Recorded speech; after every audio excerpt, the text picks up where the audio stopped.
Cedo a palavra, com muito prazer, com muita honra, ao senador Eumano Ferri. Só um minutinho, senador, por favor. Está ligado. Senhoras e senhores senadores, os temas aqui tratados hoje são muito importantes, desde o levantado pelo nosso companheiro Ricardo Ferraço, até o recentemente tratado com relação à questão de natureza político e jurídico que se abate sobre a nação. Resta-nos, sem entrar em discussão, pedir a Deus que abençoe a todos, senadores, deputados, políticos do nosso país, para que nós possamos, à luz da democracia, da nossa Constituição, do respeito aos seres humanos, buscar uma saída para esse momento, essa quadra difícil da vida nacional. Mas eu queria me reportar ao meu Piauí. E eu trago aqui, para começo de conversa, uma matéria do jornal Quando, da imprensa, aliás, do encerramento das nossas Olimpíadas, em que os organizadores prestaram uma homenagem a uma grande instituição, Fundação Museu do Homem Americano, mas especificamente a grande área ambiental da Chapada, digo melhor, da Serra da Capivara. E aqui, essa grande imagem da imprensa nacional sobre achados, figuras, pinturas rupestres lá do Parque Nacional Serra da Capivara, diz o seguinte: projeção de imagens de pinturas rupestres no Parque Nacional da Serra da Capivara, feita na cerimônia de encerramento no Rio de Janeiro. E diz aqui em manchete: porque as pinturas rupestres da Serra da Capivara estão em risco. E a presidente, a idealizadora, pesquisadora Niede Guidon, paulista, mas com curso de formação científica na Sorbonne, na França, ela respondia a essa boa imagem, dizendo o seguinte: não quero homenagem, eu quero dinheiro para a manutenção e sobrevivência do Parque Nacional Serra da Capivara. A realidade, senhor presidente, senhoras e senhores senadores, eu já vi muitas instituições nascerem e instituições morrerem no Brasil. E essa, da Serra da Capivara, Museu do Homem Americano, quando nós, seres humanos, o Homo sapiens, chegou às Américas. Uma doutrina defendida por americanos diz que há 13 mil anos. A professora Niede Guidon e sua grande equipe, principalmente eu destacaria a Anne-Marie Percy, francesa, que hoje está no Brasil, a Rosa Tracali, uma peruana, idealizaram, na década de 70, exatamente a fundação e a instituição desse Parque Nacional da Serra da Capivara, mas especialmente, isso já na década de 80, a criação da Fundação Museu do Homem Americano. Uma grande instituição que recebeu inicialmente essa missão franco-brasileira, iniciou o trabalho com apoio de várias universidades brasileiras, destacando a própria USP, a Universidade do Ceará, a Universidade Federal de Pernambuco e uma série de outras instituições que começaram a realizar pesquisas científicas que buscava contrapor aquela teoria americana que diz e afirma que o homem nas Américas chegou a 13 mil anos. e dados, e ela prova através de um fundamento na teoria do carbono, de que há 58 mil anos os homens, quer dizer, o ser humano, o Homo sapiens, chegou aqui nas Américas. A realidade é que hoje essa grande instituição, que abriga trabalhos técnicos científicos, que mereceu o apoio de organização como o Banco Interamericano, o BID, que deu um apoio expressivo na instalação da estrutura básica daquela instituição. Do lado nacional, o Ministério da Ciência e Tecnologia, o Ministério da Cultura, o Ministério do Meio Ambiente e a própria Petrobras, que ao longo de 14 anos e até hoje ainda, mantém uma parceria do mais alto nível. Mas ocorre que esses recursos que não são, digamos, traduzem anualmente, mensalmente, que assegura a governabilidade e a administração, começou desde 2013 a trazer problemas para a administração do parque. Então, o que nós estamos aqui fazendo já de uma forma repetitiva, externando a nossa preocupação da bancada do Piauí, quer na Câmara Federal, aqui no Senado, do governo federal, através de seus ministérios. Basta dizer que o deputado Sarney Filho esteve por 2 vezes no parque, inclusive há um mês atrás, e esteve quando era ministro do presidente Lula, o apoio. Mas o que falta é a efetivação que traduz na liberação de recursos para a manutenção do parque. Esperamos que hoje, através da nossa Petrobras, que tem um descendente, um filho de piauiense, na presidência, Pedro Parente, esperamos que ele retome aquele apoio significativo que a Petrobras fez por longos anos, mantendo realmente uma instituição à altura do que foi reconhecido pela Unesco como um patrimônio mundial. A Organização das Nações Unidas para a Educação, a Ciência e a Cultura, em 91, reconheceu aquele parque pela importância, pelos estudos científicos da área da paleontologia, reconheceu como integrante do mapa do patrimônio mundial. Então, senhor presidente, senhores senadores, eu queria nessa oportunidade, mais uma vez, apelar inicialmente à Petrobras, que tem um descendente das terras piauienses, inclusive próximo à Serra da Capivara.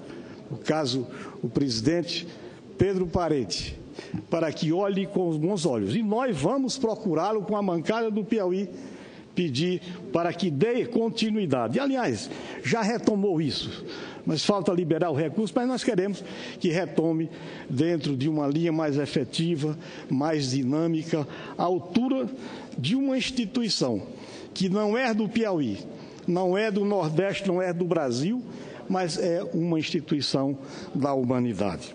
De outra parte, senhor presidente, eu queria apenas, não sei se o Regufe ainda está aqui, mas abri o jornal Correio Brasiliense de hoje e vi um lago totalmente seco. Pensei que esta imagem representasse um dos estados do Nordeste.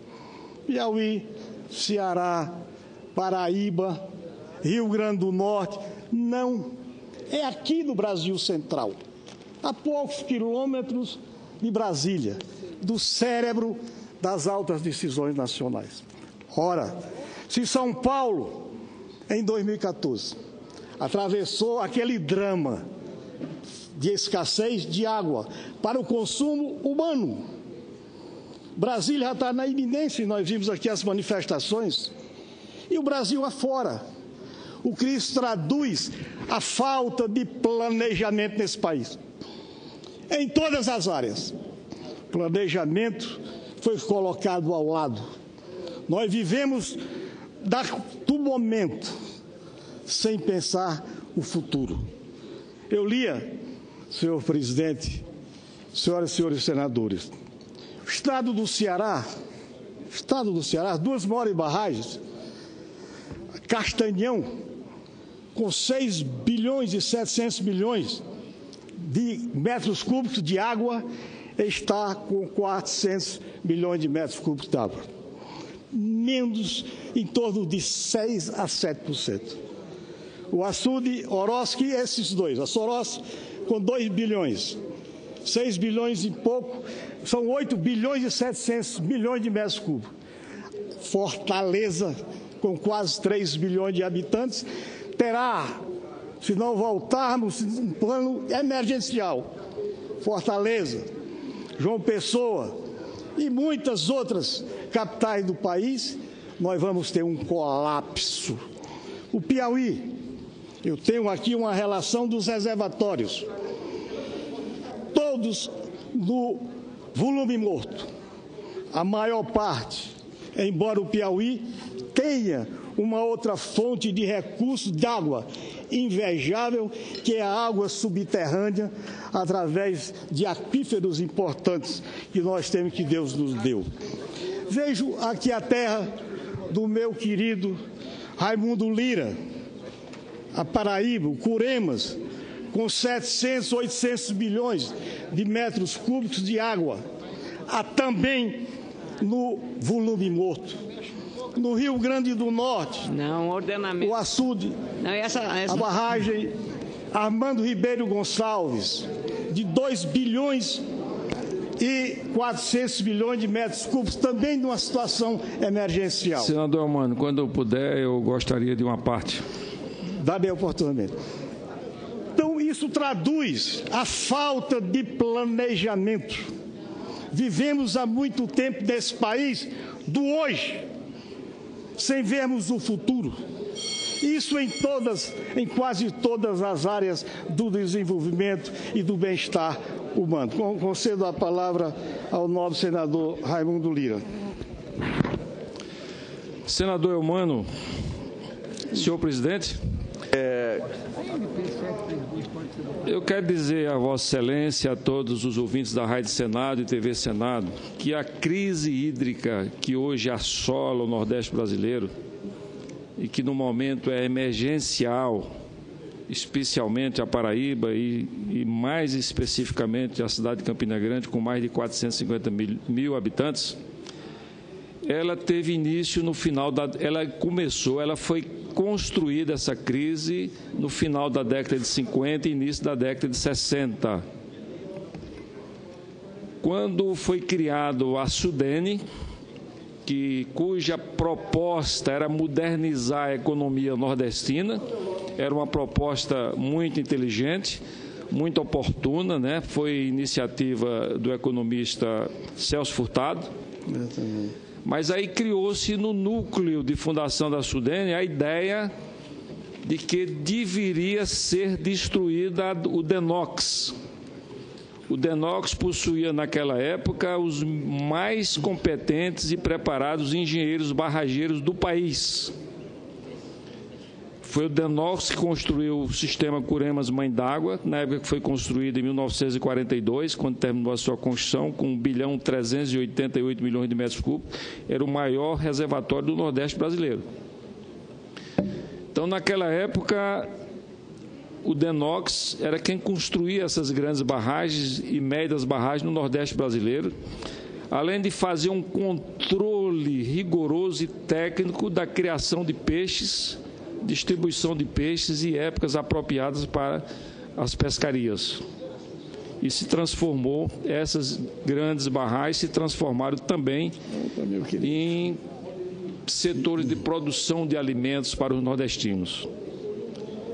Nessa época, repito, da criação da SUDENE, insurgiu-se contra a destruição do DENOX ou o sucateamento do DENOX, como efetivamente aconteceu, o senador Agimir de Figueiredo, tio de minha esposa, campinense ilustre, um dos mais ilustres políticos da Paraíba e do Nordeste brasileiro.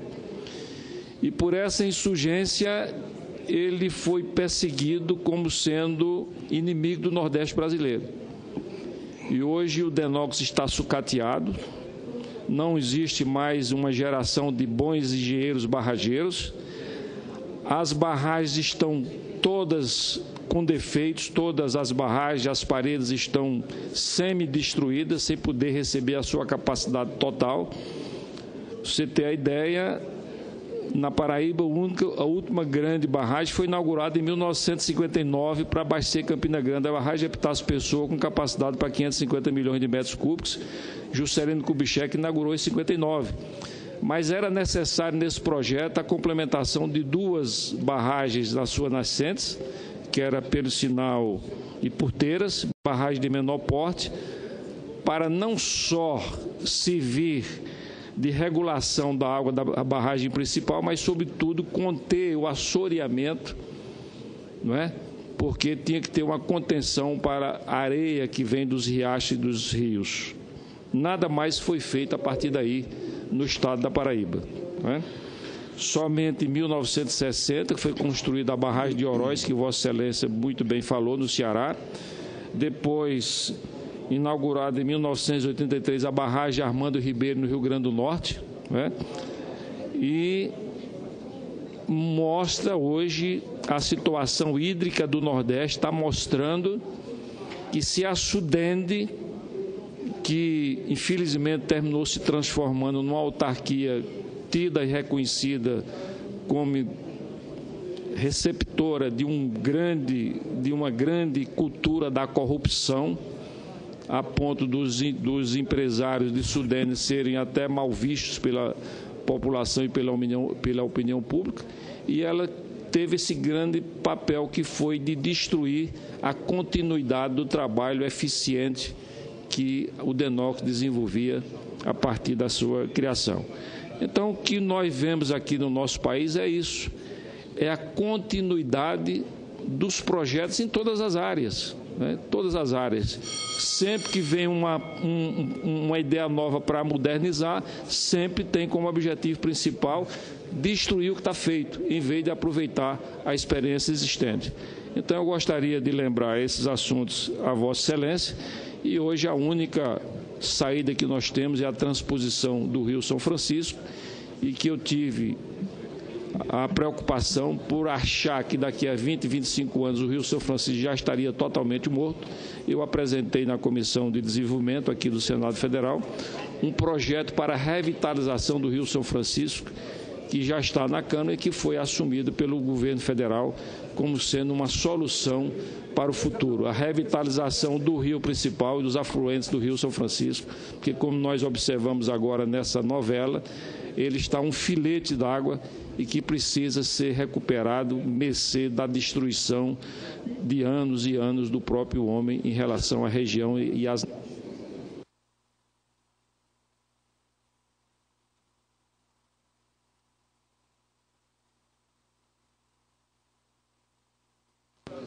Mais um minuto. Vou concluir dizendo que o discurso de Vossa Excelência é oportuno e o governo federal precisa colocar como de urgência, urgentíssima, como o principal projeto nacional a conclusão da transposição do Rio São Francisco.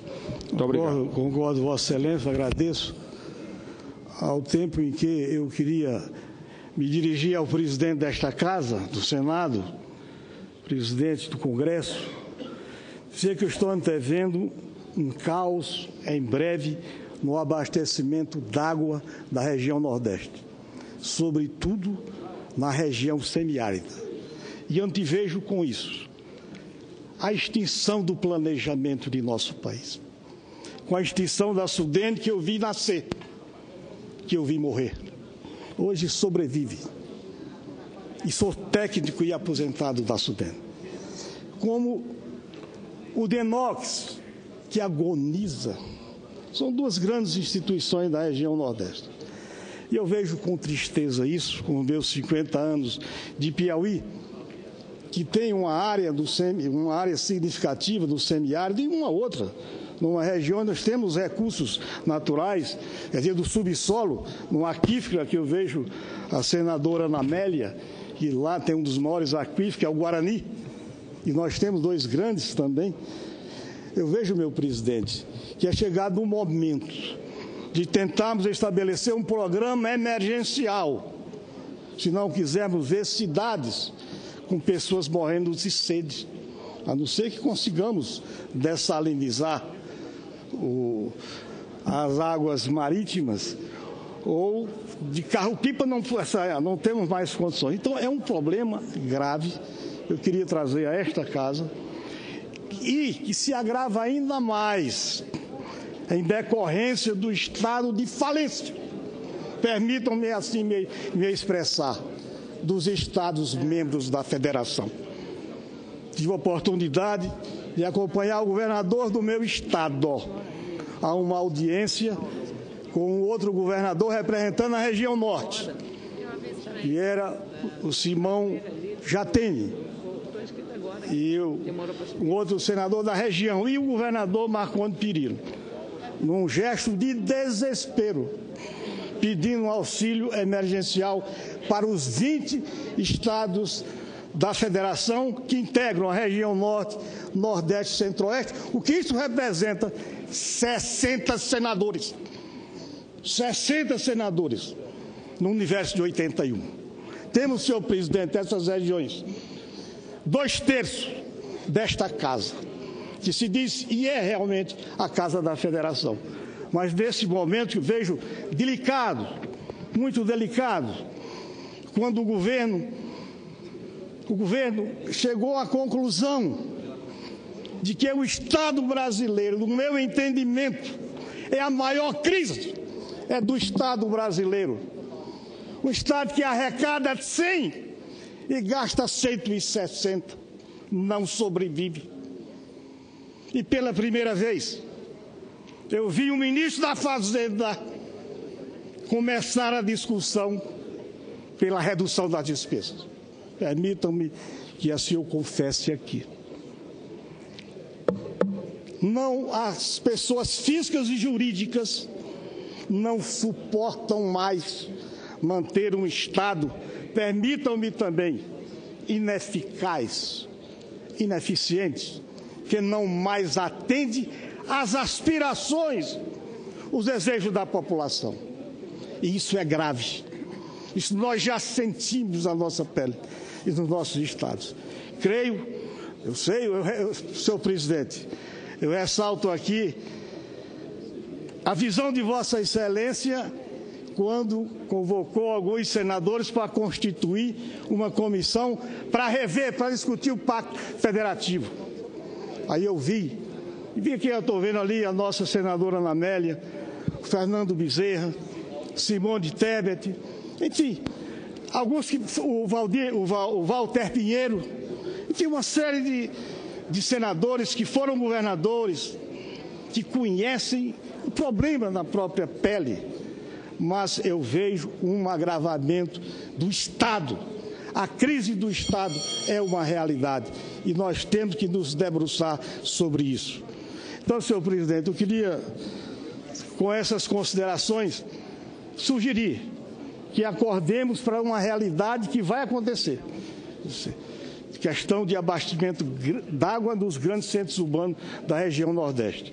E que é chegado o momento também de se refletir sobre a situação de 20 estados da federação, que não foram beneficiários nem usufrutuários dessa negociação recentemente feita, cujo benefício recaiu sobre o estado do Rio Grande do Sul, São Paulo, Rio de Janeiro e Minas Gerais.